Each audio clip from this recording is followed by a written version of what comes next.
Hi, welcome to What Friends Do, the podcast. I am Aimee Kandrac, your host and the founder of What Friends Do. We are in my kitchen having chats about life's crappy situations and what goes on with that. And today, I am really excited to introduce you to my friend Shannon Cohen. Hello. Thanks for being here. And we are going to talk today about logistics, like all of the things that have to happen when you want to help a friend through something. Like, how do you get them there? What do you do? And the reason I invited you, Shannon, is because, so quick intro, we met when our boys were starting kindergarten. Yes. And they now just started their senior year of high school. Hard to believe. It's very hard to believe. It's been a while. And when I think about who I have carpooled with more than anybody else, it's you. Mm-hmm. Definitely. And when I think about my friends who are the most uber organized, especially around logistics, it's you. Thank you.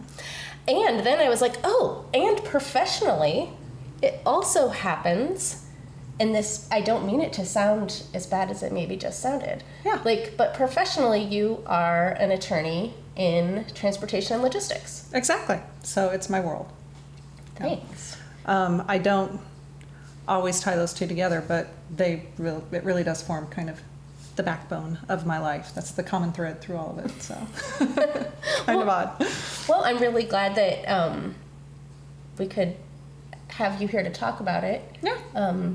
So before we get started on logistics, though, when I started the podcast, it was at the kitchen counter because whenever something crappy happens, you call your best friends and you sit at the kitchen counter and you just figure shit out. Right. And I was wondering if you have any of those kitchen counter moments that you'd be willing to share. Yeah. This one kind of challenged me a little to try to come up with what the thing would be. And I think probably, obviously kind of the biggest shift in my life was when I got divorced. So I think that probably is my biggest kitchen counter moment thus far, and has probably formed the basis of the most kitchen counter discussions with you. So there have definitely been a lot, because that's it's a huge life shift. Yeah, it is. Especially, when you're talking about logistics, suddenly you have to deal with kids being in two different houses and dealing with their schedules and knowing what those schedules, like the house custody schedule versus the sports schedule versus the school schedule versus the carpool schedules. And so it really just adds an extra layer of complication. And in my case, kind of not a new person to the mix, but, prior to my divorce, I would just arrange for all of it and we would figure it out amongst ourselves. And after my divorce, I kind of had to learn to cede control for those days outside of what was in, what I organized and what I planned. And so that was a big change, definitely. That is a big change. And I think you also touched on something that in so many major life events happens, and is a conversation that I've had with other guests as well. And that is, oh, I'm not in control of all of this anymore. Yeah. And for people like us, that's a very difficult adjustment to make. Mm-hmm. It was a very, very hard adjustment for me, definitely. Yeah. And it's something that not only is it hard, but you don't have an option, right? This is not an optional change. Right. And it's just something that is going to happen if you like it or not. Sure, you might do things differently, but that's not really in front of you as a choice you get to make. And so you have to figure it out and deal with it. Mm-hmm. Yeah, definitely.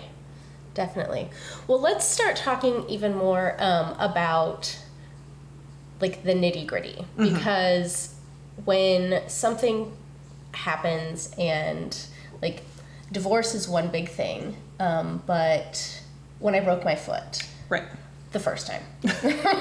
I was thinking of that today too. Yeah. So when I broke my foot the first time, and right foot, neither of my kids could drive, Brett was out of town, and I just needed help getting the kids everywhere. And I was lucky because I was still, fine. Right. But transportation is usually the first thing that people think about because they need help, because either they, like, physically I just couldn't drive, right? And I had no one else in my household at that moment who could help me driving. Right. But that's something that I think friends can really step in and provide a lot of help with. And for us, when we were going through a lot of this, our kids were going to the same places anyway. Right. You were going either way, and so it's not really that difficult to throw another kid in the car. They're going together that way. You have somebody that you can trade off with, but definitely when they're going to the same place, it's easy and it makes a lot of sense. Yeah. And so that's a tip that I like to throw out to people pretty quickly and easily. Like, if you know a family who has something going on and you're able to drive 10 minutes out of the way, or not even that much often, to put another person in the car and take them to school or to sporting events or any of those things. Another one, it's back to school season here. Right. And another thought that I have around that is our kids don't need this as much anymore, but when they were little, they haven't gotten new shoes because they've outgrown everything. Right. Yeah, and so suddenly you're at back to school season, and you're not able to take the kids for whatever reason to go do their back to school shopping, or now you can order things online to get them delivered, but sometimes the kids also just want that piece of normalcy too. So throwing them in to take them along with your kids when you're going, or asking them, maybe if you have a child who's ill.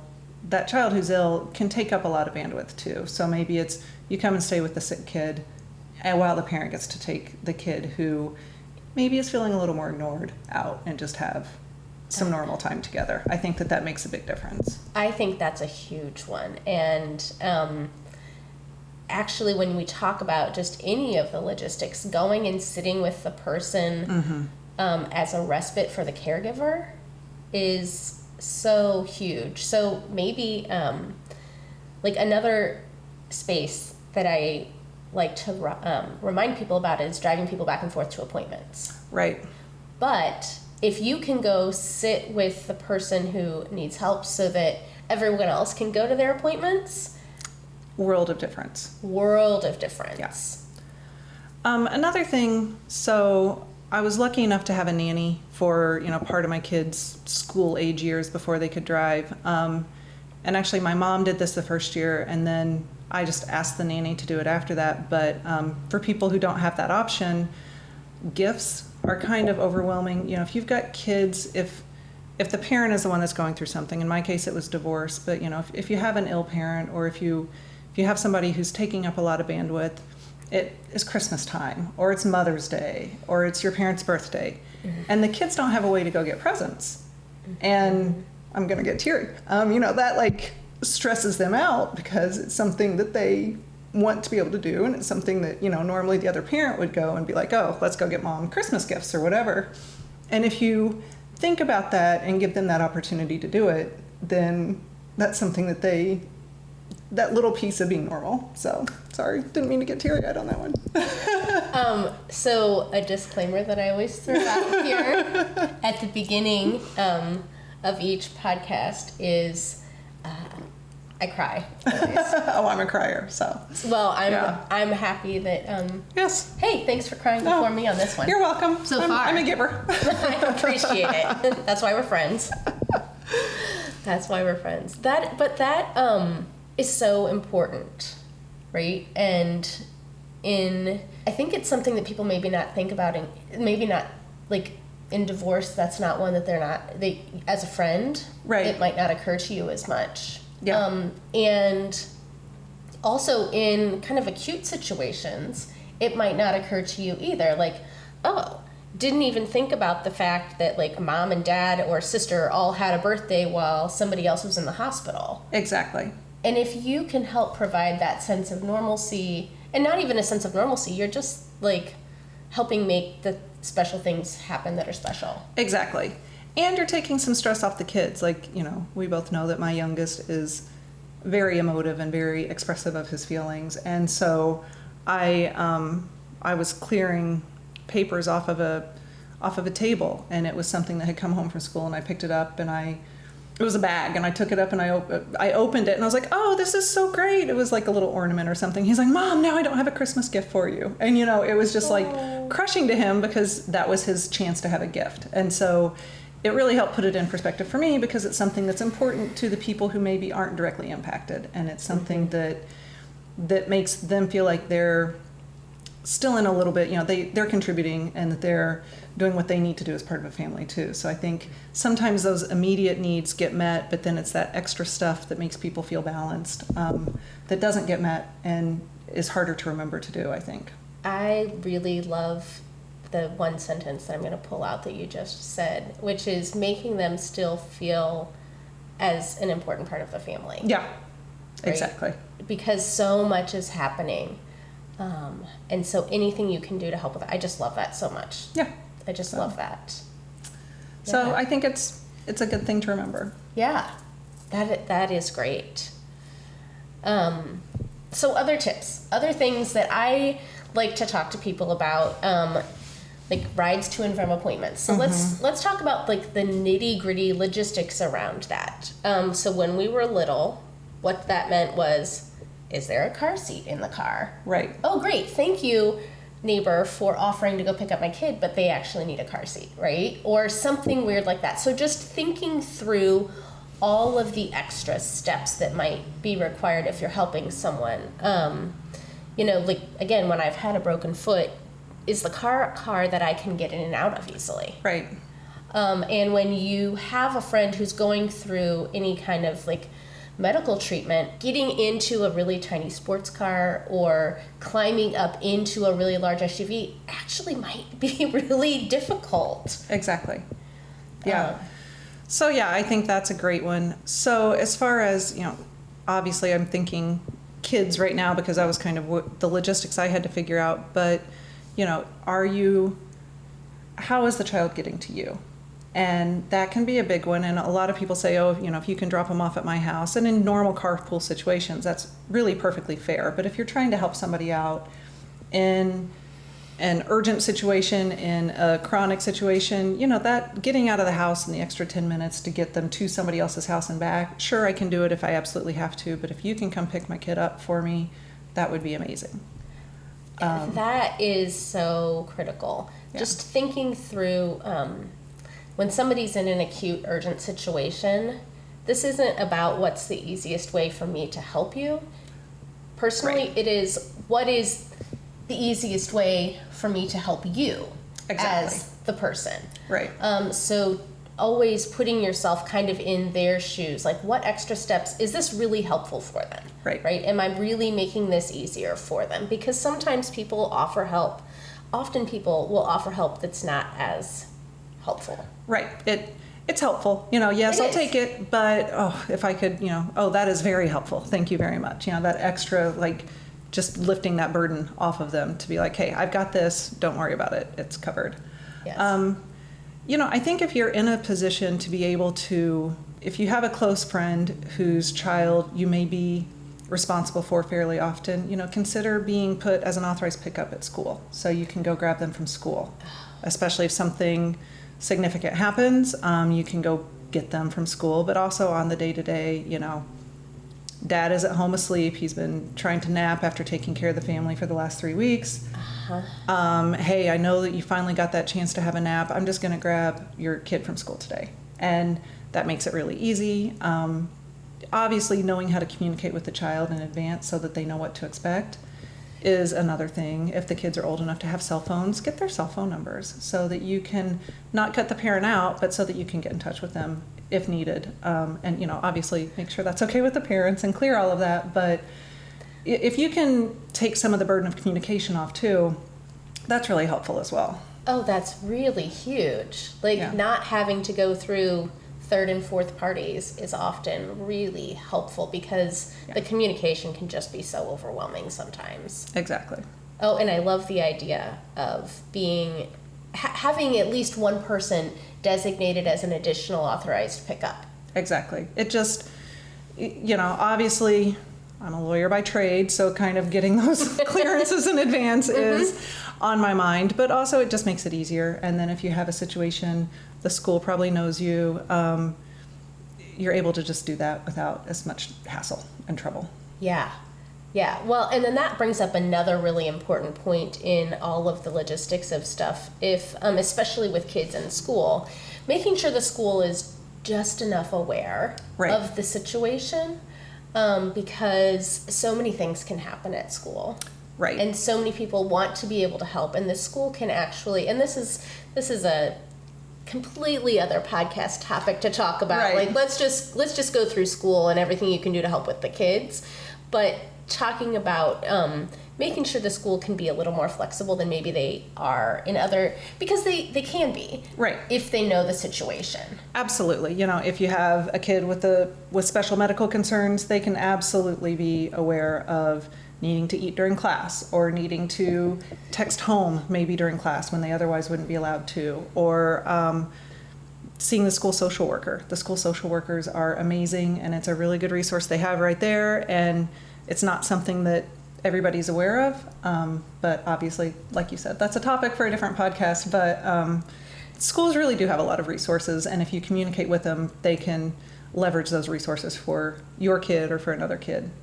And sometimes your kids' friends want to be able to help also, and giving them that opportunity through school, because maybe it's just, hey, my next door neighbor has something going on, we're walking home from school anyway, they can bring the extra folder of work. Exactly. I mean, actually, I have no idea. Do elementary school kids still have folders of work? My kids only have, like, Chromebooks now. I don't even know. Well, my youngest was in middle school when COVID hit, and so, you know, they definitely shifted to the Chromebook. So I don't know what the younger kids have at this point. I assume they must have that kind of stuff. Back when we were kids, it was, you know, the big folder of... Back in my day. I don't know if that's what it is anymore or not. But, but giving opportunities for everybody to help is really important. And another thing I know that you did with my kids, and that I have done with other kids in situations where, you know, things might be a little more unsettled, or if, you know, for any number of reasons, but this can help with logistics a lot too, is, hey, if you feel like, if you're not sure where you need to go, or if, hey, you need a place to land for an hour after school, or if you're with my kid and you end up with my kid and neither of your parents are answering the phone for whatever reason, I kind of have an open door policy. If anybody comes home with my kid, you're welcome to come home with my kid, and if I need to get you someplace later, you may have to wait until I get a break in my schedule, but I will help you get in touch with your parents. I will help get you where you need to go if that's something that can happen. And I think that communicating with your kids that option is out there, and then to the extent their friends are around and you tell them, you know, when you know a kid has something going on, I usually just am like, listen, you're welcome anytime, and it doesn't have to be anything loud or overt, but usually I think they're pretty happy to know that that's an option. Yeah, I think that's a really, really nice option for people going through lots of different things. Absolutely. Right? Just saying, hey, we've got an open door anytime you just need a space to get away that's kind of some fresh air. Right. Or different air. You know? Exactly. Yeah. Yeah. And then I think, you know, as far as the logistics go, I think if you're trying to help someone out with it, and, you know, maybe it's a carpool that parent is involved in and participating in, but I think that you also need to remember to extend grace in the situation of the parent who's got something going on. You know, if they are in a carpool and at the last minute they're like, oh my gosh, I know that I signed up for tonight, but I just realized I'm double booked, you know, I have to pick up this other child and there's no other adult in my house to do the driving. Is anybody available? You know, sometimes you just aren't available, and that's fine. But also sometimes it's not your night, but you're available. Extend some grace in that situation, because they have probably a little less room to work than normally. And so to be able to be flexible on those types of things, I think is pretty valuable. I think that's really, really valuable. And it brings up another related topic that I'm thinking of, which is when you have something going on, you still want to be able to be a part of everything, exactly. Right? Like, I miss the days of driving the boys back and forth to soccer, because you got so much fun conversation. Oh, yeah. You got the best information ever. All of the fun info. And so you still want to be a part of things. You still want to fulfill the obligations and not even obligations, but things that you've said you're going to do, but you just can't always do it. Right. So having everyone in the group being aware of that is really important. Yeah, and I think that obviously communication in that is key, but also let the person be a part of it, and sometimes they're going to be flaky, and you're going to know that you have carried more of the burden that week, and you just have to be okay with that. And that's how life works. Exactly, yeah. Right? That's what friends do. That's what friends do. Yeah. It's a tagline. Exactly. Okay, so let's think about all of the ways we obviously were mostly soccer. Correct. There was other stuff as well, and you stepped in and did choir stuff for me for the other kiddo. But there's a lot of other transportation needs that happen, and one other than like medical appointments, one that is really important to me, and I'll just throw it out there. I don't like to miss my haircuts and or colors. Agree. But when you can't drive, or if something's going on and you're a little flaky, just making sure that your friend can get to their haircut. Yeah. And I think that, for people who are super organized, which is not me, I don't achieve that level of organization, but if you have a close friend and you know that they're going through something, that you think about those things in advance, and say, all right, I know, hey, are you good? What trips do you need covered this week? And if you just touch base with them one day a week and say, hey, I'm free, I can devote 2 hours to you this week. Where do you need me to drive you, or what errands can I run for you? That can take a tremendous burden off of people. And it's much easier now with Uber and Lyft and things like that. But sometimes even just having the offer is nice to have. Oh, it's really huge to have. Well, and one thing that I love to recommend to people is just like give your friend an Uber gift card. Like send them some Uber dollars, and so that maybe they don't want you to know they're going and spending an hour and a half getting their hair colored. Exactly. Or whatever it is that they're doing. Right. But it's like important to them, and so whatever that is, but sending them some money so that they can Uber where they're going. But you touched on another really important topic, and that is running errands for people. When we were helping our friend Laura, when we started this, for Laura, one of the things I remember my sister did was drive Laura to Target. And this goes back to what you were talking about with, your kids wanting to be able to get their own gifts for people. Right. So anyway, my sister took Laura to Target so that she could just get what she wanted. Absolutely. But something else that is helpful is to text your friend while you're at Target to say, I am at Target right now. Is there anything you need? I am walking down the laundry detergent aisle. Do you have enough? Right. Yeah, and help ping them on some of those things. And, obviously if it's a very close friend, you may get to know them well enough that you can be like, hey, I haven't gotten you any detergent for a month. I just grabbed some while I was at Target. Here you go. Yes. But yes, thinking about those things, if it's something that's on your list of to-dos, maybe just add, I have a friend who's going through a divorce right now, and on my list of to-dos is check in with her on Wednesdays, on the days that I know that she doesn't have her kid, because that's a hard time to transition. And so, if you have your list of errands to go out, put their name on the list. And then when you're going out and running your errands, you just text them on the way out and say, hey, do you need anything? That's my new favorite tip, is just put your friend's name on your to-do list as your check-in, especially on a day that you know is going to be hard for them. Yeah. And it's just, I don't do it every week, but it pops up every week on my phone as a reminder, and I try to do it at least every couple of times that it pops up, and then she knows that I'm thinking of her, and sometimes she's like, hey, I'm great, and sometimes it leads to a good conversation that I think probably she felt like she couldn't have had otherwise. So I think that that's a nice tip, and if you do it on the errands, then it also is pretty natural and easy to do. Oh, yeah. I have so much more to talk about on errands, but I love that you put it on your calendar. And I think there are so many things and reminders that can be put on calendars. Like, when something happens, put it on your calendar, because a year from now, when this happens for your friend, whatever that anniversary is, Exactly. just check in. Just reach out. Just reach out. And it can be, I just happen to be thinking about you on this day in October because I know that's when your ex-husband moved out a Right. year ago, or however many years ago. Or I know that your spouse's birthday was on this day and now they're no longer with you.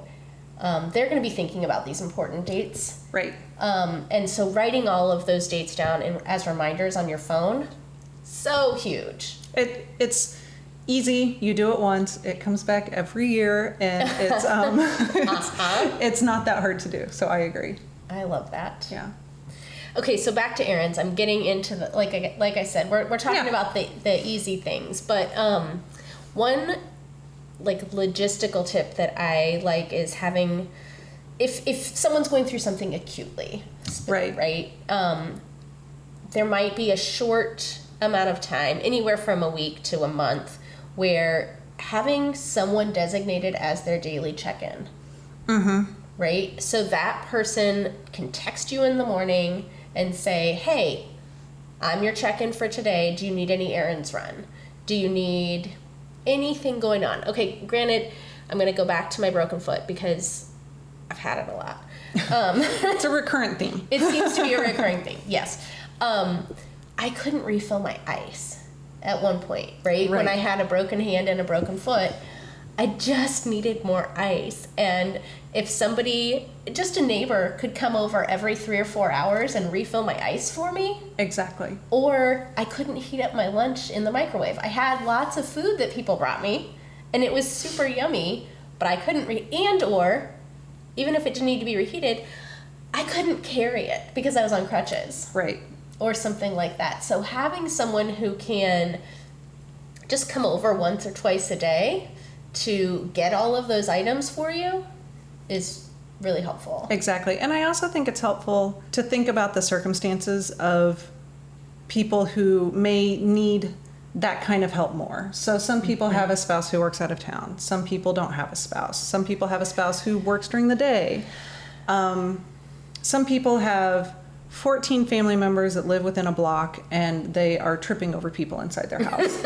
And so, I think that it's important to kind of scale your response to what that person might need. And so for you or for me, having somebody in the house to do those things is just kind of crucial. There's not going to be a person that's there, for different reasons, but there's not always a person there that is able to fill up the ice bucket, fill up the ice container.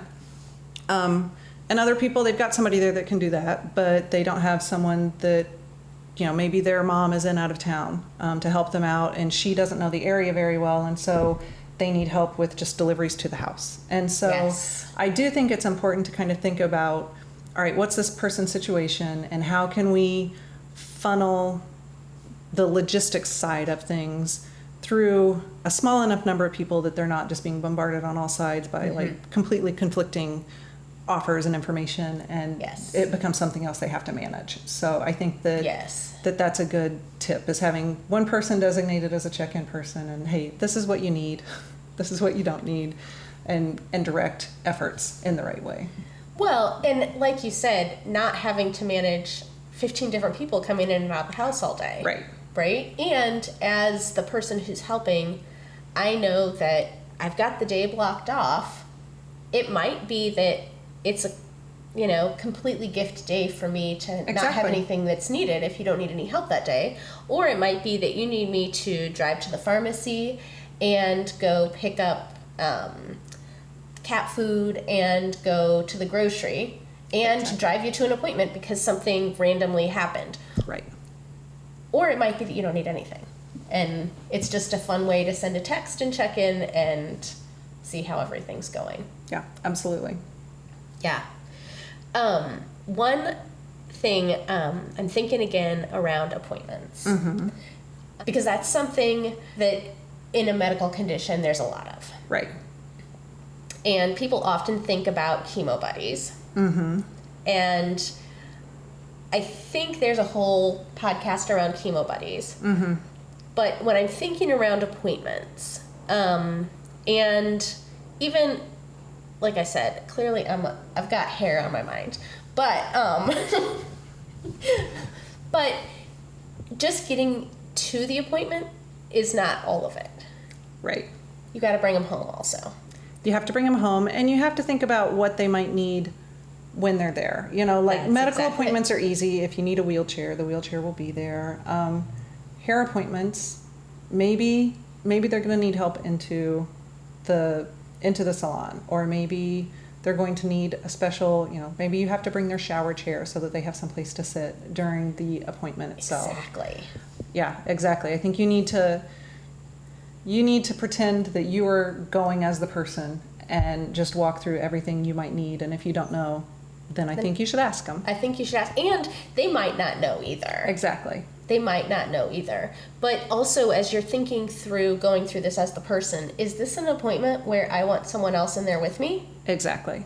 Because some doctor's appointments, you might not want someone else, but you might still need a ride. Right. And so if I'm the person offering you a ride, I like to bring a book or something, some work to do, so that they can have the privacy in their appointment. They just needed the ride. Exactly. But again, like going into the chemo buddies and other things like that, there are times where you might need to go in. You might need to go in and take notes for them. Right. And that's what I think. I think if it's something where you might need to take notes, or where you feel like it might be that situation, I think you have to ask in a way that doesn't assume anything, right? I think you need to go in and say, hey, is this something you'd like somebody in there with you for, or would you rather go in alone?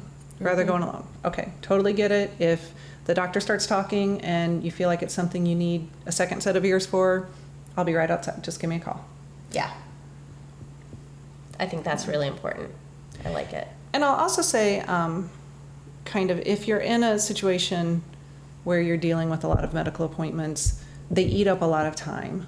And so it may be that it's not the medical appointment they need covered, but maybe they need help getting a child to or from someplace, because they're at the medical appointment with one child and another child needs to get someplace. And I think you have to remember that, and maybe it's not the medical appointment they need help with, it's the other kid they need help with. Or maybe it's they can't get into work. Right. Right? So something for coworkers to think about is, hey, my coworker can work right now. Right. But they can't physically get in, and not everybody is still remote. So if they're able to come in, like maybe you're having a big on-site meeting or something like that, and or maybe they can get in because they have some way to get to work, but they do have an appointment in the middle of the day.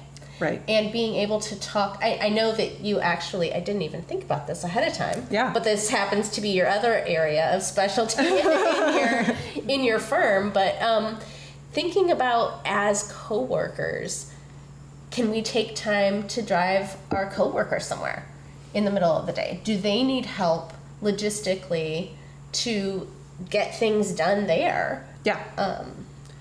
And I mean, this veers into the tragic, but you know, maybe something really tragic happens and your coworker finds out at work. And I think the first thing, obviously care and comfort, but you know, one of the first things that I have seen offered in those situations and should be offered in those situations is, hey, I'll drive you to where you need to go. And just immediately offer, leave your car, take theirs. That way they have their car and you can figure out a way to get back and get your car. And just offer to take them immediately to where they need to go, and then you can figure out the logistics at the backside of it. But that's kind of a quick, immediate response that, or you know, maybe they have a sick kid and something's happened where they need to get their kid to the doctor more quickly, and they're distracted. Offer to drive them, because that's something that they're distracted, they can't focus. It's probably not very safe for them to be going, and just take that off of their plate. If that's something they're open to. Oh, that's fantastic. And offering to drive their vehicle instead of yours.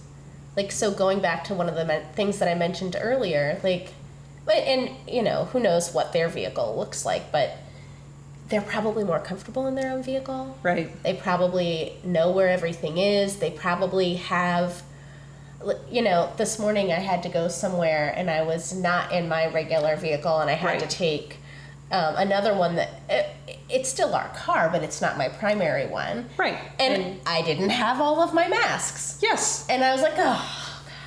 So, or your sunglasses aren't in the console. Yes. Or, yeah, exactly. So offering to help somebody by driving them in their car, and then you're right, you can get an Uber to get back wherever you need. You don't have all of the, like, critical life things right now. If you really want to help them. And then they have, like you said, they have their car for the other end. Right, exactly. Oh, I love that. I love that. Yeah. Well, I think there are probably 10,000 more tips that we can come up with. Yes. Are there any other, like, bits of wisdom you want us to chat about right now? No. Of course, I'm going to say no, and then I'm going to throw something in. No, okay. But I think the biggest bit of wisdom I've learned through the years is to kind of put myself in their shoes. So different people are going to want different things in different circumstances. And I think that can be the tricky thing, because sometimes you want to do the thing that would make you feel better, and that's not necessarily what would make them feel better. And I think to the extent you're able to read those tea leaves, try to do what's right for them in that instance, because I think that's the most effective way to help, and it's being the most generous of yourself by giving what they need, not what you want them to need. Yes, I would agree with that. Yeah. And I've seen you do that a lot. Oh, well, thank you. So thanks. Yeah. Thanks for all the times you've helped me. Happy to do it. Thank you for all your help. Oh, of course. And thanks for joining me today. I had a lot of fun. Me too. And I think we hopefully provided enough fun nuggets of information for people. So hopefully so. Thanks again, Shannon. Anytime.